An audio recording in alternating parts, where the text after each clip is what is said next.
Welcome to On the Edge with April Mahoney Brains. Here, this is the spot where the conversations are pointed, the guests are sharp, and the responses are never dull. Did you bring your thinking caps? Because it's time to put them on. Because the conversation starts now.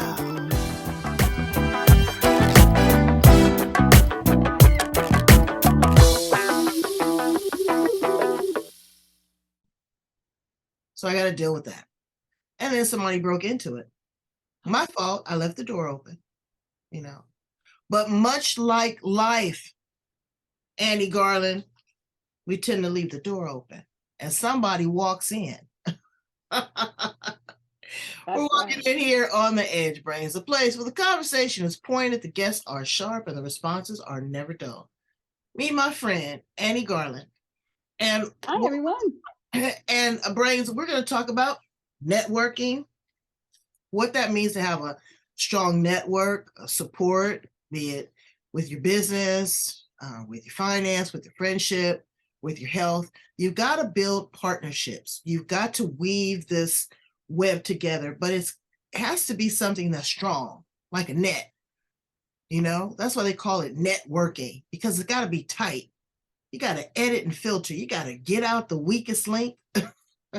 Really. And you have to strategically know who you're dealing with at what particular time and what's in your arsenal. Would you agree, Annie? I absolutely would agree with that. And you don't want any holes in your network either, because if you're like a fisherman fishing, that net's got to bring all that in, right? So it's got to bring it in. Holes. You gotta release the people that aren't in your tribe, that are working on each other's behalf. That's what I. Well, let's start with. Well, no, let's dial back. Let's start with you. How did you get into this space, and tell us a little bit about your history and how you show up in the world? Well, how did I get into networking? Yeah, I've been networking ever since I can remember. I've been in sales ever since I can remember. We know that networking and sales are hand to hand, right? They're clasping left to right, right? So I started sales when I was 10 years old, and I was selling Girl Scout cookies, and I realized I was competitive because I sold the most amount of cookies than any other Girl Scout that year. And I did it because I reached out to my brothers who had newspaper roots, and I asked if I could call their people and ask if they would buy cookies. And they did. Everyone wouldn't refuse little 10-year-old Annie. Wow. Well, and I sold, the girl that sold the most under me was 15 boxes, and I sold 90 because I wanted a badge. Oh, I know. They didn't give one. I still want my Girl Scout badge. What? I know everybody's going to be now sending me a badge. No, they should be sending you a badge and also a letter of apology, because I'm telling you, it's a couple things. One is that I'm really not much of a fan of the tactics of the sales of the Girl Scout cookies now. I tell you this, Girl Scouts, I love you, but they shouldn't be in front of the weed dispensary. Oh my goodness. Oh yes. Oh yes.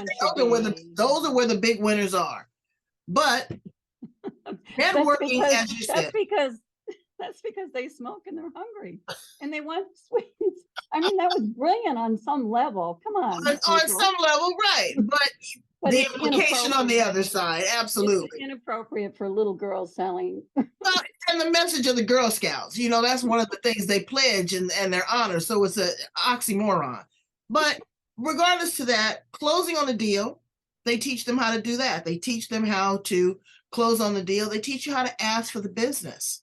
Networking and sales. Sales is not sleazy brain. Sales is psychology at its highest form. Wouldn't you agree, Annie? Absolutely. Absolutely. And when it comes to networking, the one thing that I absolutely hate is when somebody runs up to you and says, "So tell me, what do you do?" Right?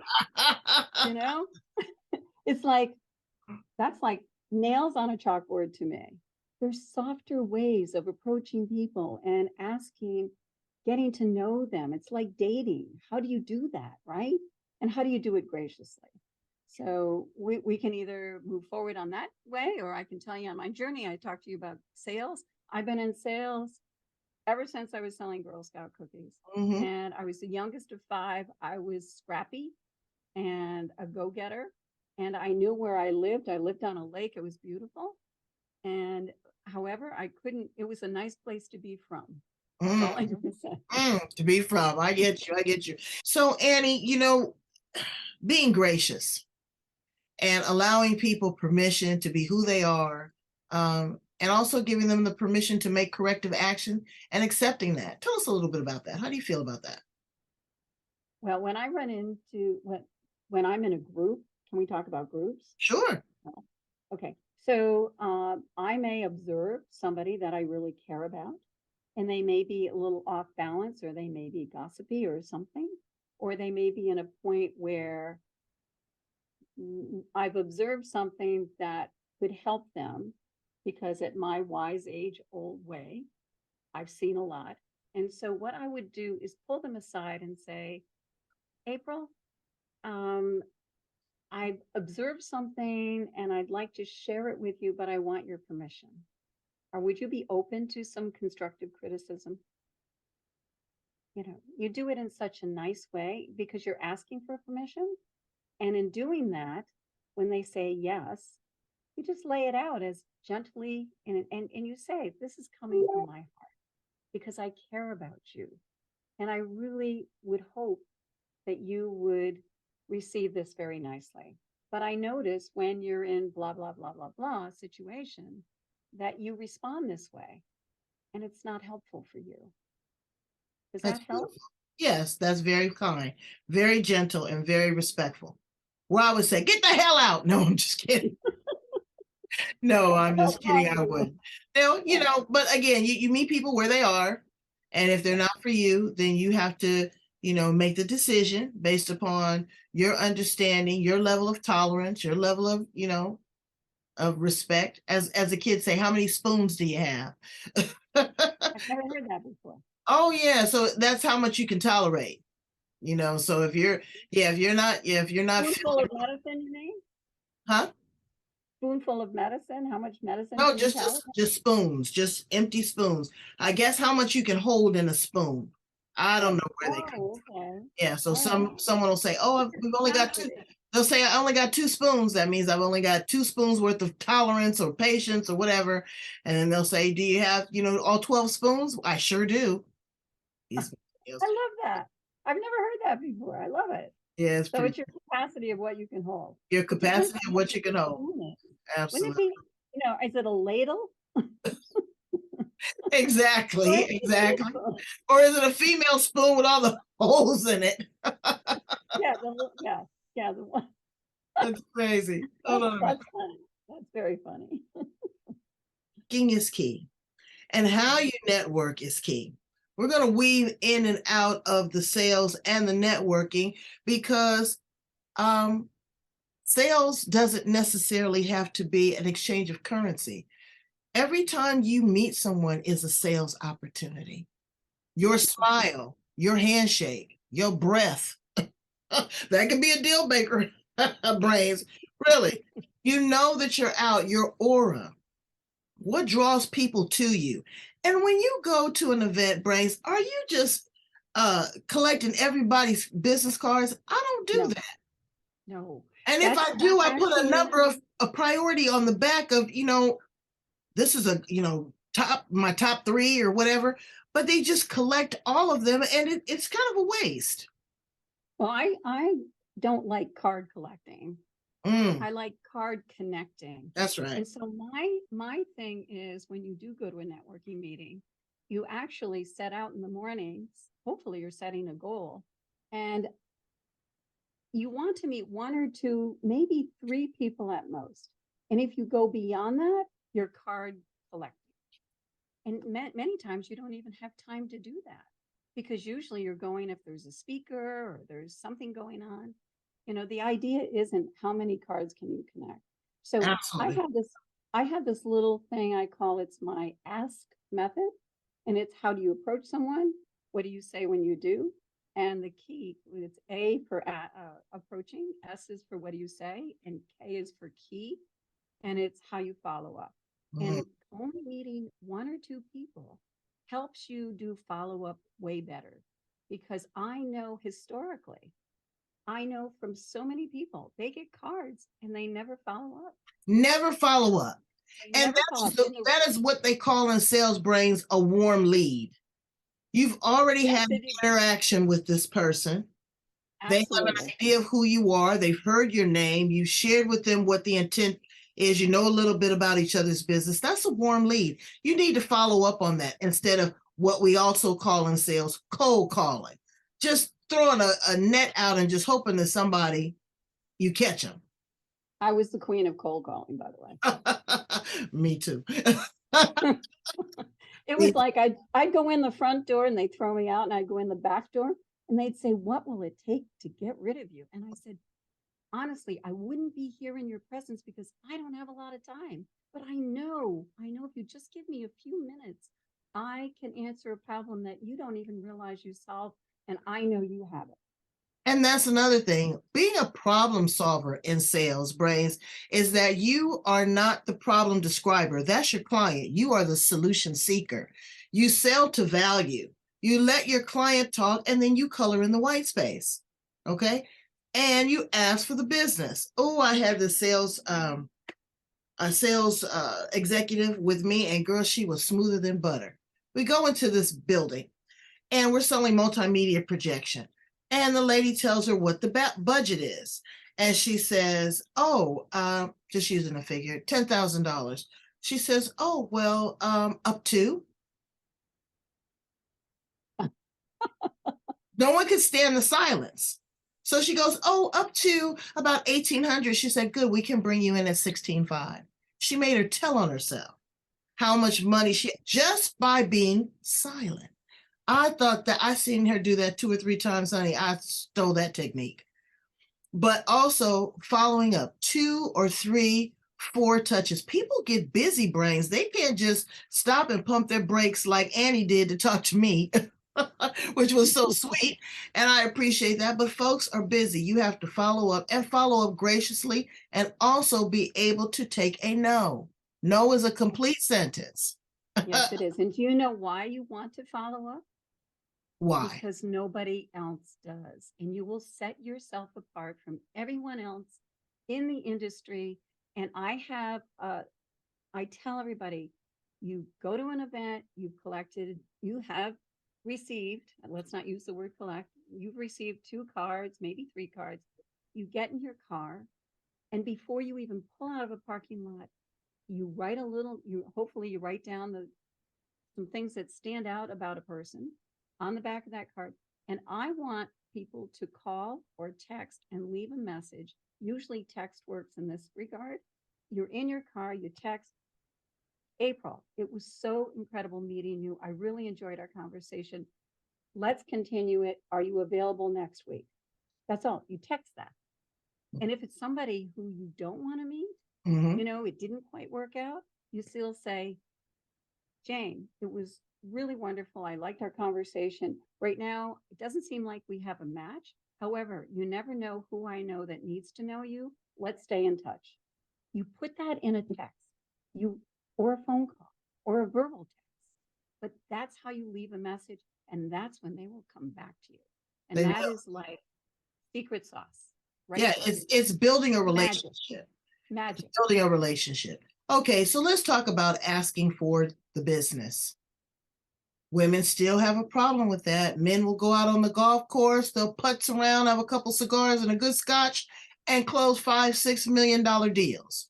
Women still, I find, not all, but majority, okay, him and ha. Oh, I've got to have it co-signed by this person. Barb, what do you think? Jane, what do you think? Kim, what do you think? Oh, okay, well, let me rethink it. Let me pray on it. I get all of that. And I respect that. But if you are a risk taker, if it's an action item, if you don't want to miss an opportunity, you close on the deal and you ask for the business. Am I right, Annie? Yes, it is. But you just can't go in, and it's like dating. You can't go to 4th base until you get to first base. right? You can't just walk in. I mean, that's a cold call. Hopefully, you've had some interaction with the person before you do a sale. I mean, you can't ask for an order until you've established some rapport. And also, I don't agree with that. you don't agree with that? Oh, honey, you can go in and close a deal and meet the person for the first time in 15, 20 minutes. If you are skilled, everybody has a different technique. Don't get me wrong with their sales. Some are softer sales, some are the repeat, some are the build the long-term relationships, and some are quick and slick. So there's different levels of, what you do, but you have to feel out your customer. Again, you're selling to value. This is not, trying to hustle somebody. You let them talk, you see what they need, and if you can fulfill that need, then yeah, I'd go for the jugular right away. I think I remember that. But you found value, right? I mean, you got to get in, you got to close the deal. And then sometimes things take longer to cultivate. I get that. But right. I make a decision, and there's a lot of people that can't make a decision about anything. Their hair color, their, what they're going to wear to the party, what they're going to have for dinner. They're indecisive. They have to, again, be validated or co-signed by somebody else. I mean, if people provide you complete information and you have to feel comfortable, I'm not just saying just go in, because that's not going to work, because you can be too abrasive. Well, first of all, you want to, when you do a pitch to somebody, and I'm just talking like first meeting, you're going down in the sale. It's like when you meet somebody at a networking meeting, you want to say, hi, my name is Anne Garland, and I create and produce extraordinary experiences for women. I mean, it's who you are, who's your target market, and what problem do you solve? And that's your lead in when you meet somebody. I mean, I'm talking very basic. You're going down in for the kill. I'm going just starting. Well, no, and maybe I confused it because I said we were going to go back and forth. We're going to go back and forth between networking and sales. So you were kind of speaking to the networking, and I was trying to speak to the sales. Okay. Brains, I'm sorry if I confused you. It's okay. But you do, I mean, again, you have to build a relationship. You have to be introduced to the person. There has to be a warm introduction. You can't just come in and say, hey, lady, you want these size 6 shoes put on? No, I get it. You have to cultivate that. But I'm a firm believer in once we have a relationship, we have a relationship. I'm going to follow up, see how you're doing. If I see your birthday come up on social media, I'm going to acknowledge you for that, because I like it long term and I like it sustainable. But the only way that you can do that is with communication. How do people balance information for their business and communication and then being annoying? Because sometimes you'll sign on to these calendar links and whatever, and you get a barrage of email, then that turns me off. How do you find it? Turns everybody off, and yet they still do it. And I'm like, delete. I mean, I've got 12,000 emails in my inbox. I just told somebody, start a business on removing emails from people you know. I mean, that's a home run right there. So April, I say you can make more friends in 2 months by becoming more interested in other people than in 2 years by having them become interested in you. That was a Dale Carnegie phrase. Okay. But it's, the whole thing is getting to know the person and really being interested in them and focusing on them. And you did that with me. I mean, you got interested. I mean, you tracked me down and seeked me out. And look, and and again, let me tell you, Brains, it's the social media. I look at people's profile. I'm not just looking for any old body. I don't have to do that anymore, thank goodness. But I go in and I look at people's profile. I look at their pictures. I look at what they're posting. That gives me very keen insight of who they are because they've posted it. If I find that might be a level of interest, I introduce them to a conversation. What cracks me up is when you get on these social media and you meet someone and someone says, you're talking to my people. What in the world are you talking about? Your people. My group, this, that, you know what? Everybody's on all these different platforms and no telling where you're going to meet them. And if somebody is open to a conversation, I'm going to have a conversation with you. If you're not interested, you're not interested. But you can't be holding and be held hostage because you're in a group. What's that about? Yeah. No, you have to be very diversified for sure. And when you're talking about online presence, and you brought up a really good point, that is your medium for you. That is your, I'm an in-person networker. Mm-hmm. That's what my strength is. I go out and nose to nose, heart to heart. Now, I'm not saying you don't. You seem to, would it be correct to say you're more online? Obviously, you do the Zoom. No, I'm very social, but I create audiences for television shows. So I'm Okay. out in front of large crowds and people. But my thing is during COVID, people had to find a different way to interact. So it wasn't so much face to face, 1-800 ballroom. We're just now getting back to that. So what we have to know is we have to have a digital footprint that speaks to who we are, like we're doing now, introduce you to people that you might have never met in Switzerland, Australia, you know. The world, everybody's oyster right now. I mean, it's wide open if that's the direction you want to go in. Right. And if you're smart, you will. And your brains, you are. Right? No, it's taken work. I mean, like I said, I've done this for 19 years, going on 20 years, when people didn't even know what a podcast was. But I'd like to hear interesting stories because I'm into emotional intelligence and relationship capital. That's the big investment for me. That's my why. I could pick and have 1 million followers. I'm not into followers. I'm into leaders. I'm 60 years old and I want influencers and impactors. And so again, you got to edit and filter and you got to work with people. You got to meet them right where they are.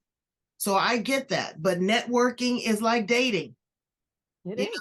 Absolutely. It's data collecting. You have to figure it out and if it's valuable for you. Now, sometimes when you get these contacts, it's not always money. What other reason is a good reason to have a strong network? Oh my goodness. It's for emotional needs. It's for, I go for the heart connection, because I'm very sensitive, yet I'm strong and out there, but I love the heart connection. And we all have problems in our life. I even mentioned something going on in my life, that I know that they're there supporting me. I'd be lost.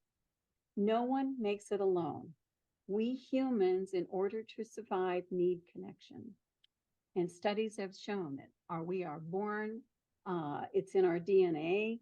Our connection is needing to be as strong as and important as food, water, and warmth. And these tribes that you belong to, but not all tribes are the right tribes. And you have to be careful on where you go to a group. You Right? do where you go, what they say. Again, like I said, social media, I'm very cautious about the groups that I join. People are quick to, want to link onto you and then join their group. Well, I don't know what the conversation's like. I don't know what you guys' intentions are. I don't know. A lot of things happen on social media. So I'm cautious with that too when I watch. But also social media, people fail to realize that it's the low-hanging fruit. It is the yellow pages. Ooh, girl, I'm dating myself.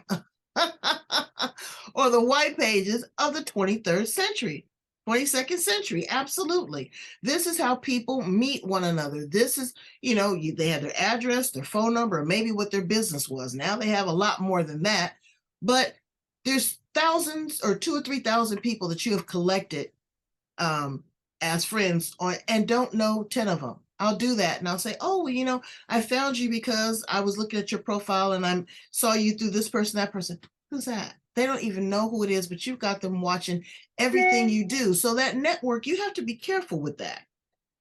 And what you put out there, what you put out there. So what are some of the fun events that you like to go to as a networker? Well, actually, I create the fun events. Oh, well, tell us about some of the events you've created. Well, just 2 days ago, I did something where a group of us went to a nail place. We had pedicures, manicures, and then we went out for hibachi afterwards. So it was fun. It was a connecting thing. I live on the shoreline, near the shoreline in Connecticut, and I've got our team getting ready to go out to Block Island for a day. So it's doing all sorts of things. Then I have where I'll bring in a speaker and it's on a specific topic and we'll get together and it's a workshop. So it just depends. It just depends where my creativity is and where I am at the moment. Now, are you the leader of your group? What's your company name? Well, my company is Anne Garland. It's ANNE Garland Enterprises. Okay. That's my website. And that is my umbrella. And then I have things under there. I have something I call the Chick Club. It's a local group. I started last year in a beta because I see women working really hard. And I'm 71. And I have said, I don't want to work hard anymore. But what I do want to have, because I'm semi-retired, is have fun. That's what I want to do. So I'm asking women to come into this group for 11 days out of a year, out of 365 days. If they can give me 11 days, I put this club together where we just go have fun. That's it. We just have fun. That's wonderful. And you know what comes out of that too, Brains, is a lot of great philanthropic efforts. Women get together and maybe they have a bake sale, or maybe they'll be doing a bazaar of some sort. They might be helping a nonprofit raise money. So networking has a lot of values. Again, the people that you hang around are the people that you eventually become. So you want to be very careful about your circle of influence. Yeah, they say the 5 closest people that you hang with determines really who you are. No, I get it. So tell me some fun things that you like to do there where you live. Where I live in Connecticut? Oh my God, I love Connecticut. I'm between New York and Boston. I love theater. I either go to New York theater. We've got local theater that's fabulous. I mean, Goodspeed Opera House.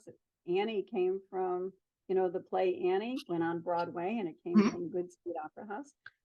If you're a skier, you can go skiing here. I love the water. I have a beach house, so I love going down there, and I just have a 4-minute walk to the beach, and it's just lovely. I bring all my women together, and we'll make the beach house. I mean, there's just so much to do in Connecticut. Well, that's good that you have work, you have life balance because you're not working, you're semi-retired, but also, you're going through a lot with the transitioning of your husband's health. And so it's important, as we stated, to have a strong network of friends that help offset that. Somebody you can talk to, somebody that, will just sit there and comfort you when you need that is very important. And I'm glad to know that you're doing that self-care, because a lot of people don't do self-care. They don't stop to take a breath. There's only so much that we can do in any given lifetime, any span. We do the best that we can. And I know that you are a wonderful support for your husband. And I'm glad that you have a strong network of friends that support you. Tell my brains how to get in contact with you, Annie, if they want more information when you're back in this space and back full throttle, and maybe, want to take a course with you or have a conversation with you about building a strong network. I would be happy to talk to anyone. So get in touch with me. You can go on to my website, ANNEGarlandEnterprises.com.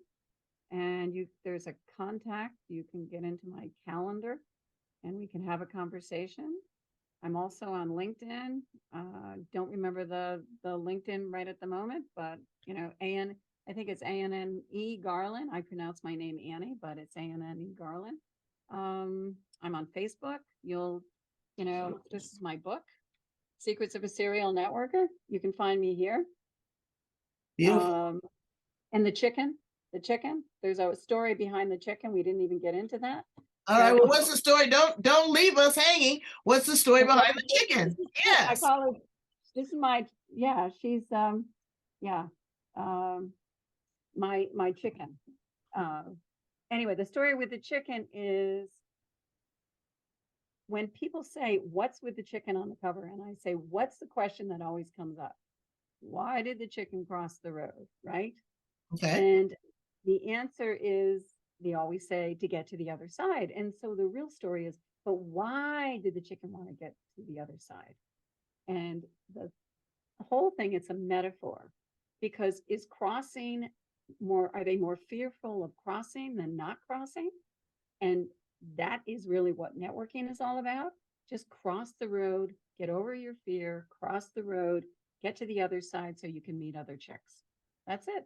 So you You can know, meet other chicks. That is so cute. I love and that. her name is Dixie, by the way. Dixie? Dixie. Well, I have a Dixie. thing. I can't show you. It's in my office on my credenza. I can't move them right now. But the great Jane Elliott gave me a chicken.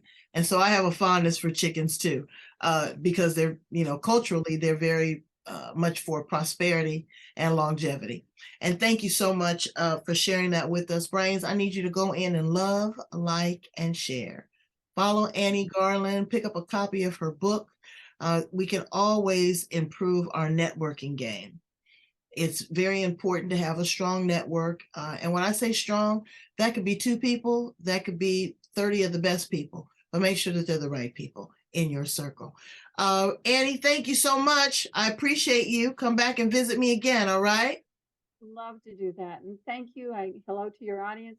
Farewell. And I wish everyone blessings. All right. Take it easy, Brains. Thank you.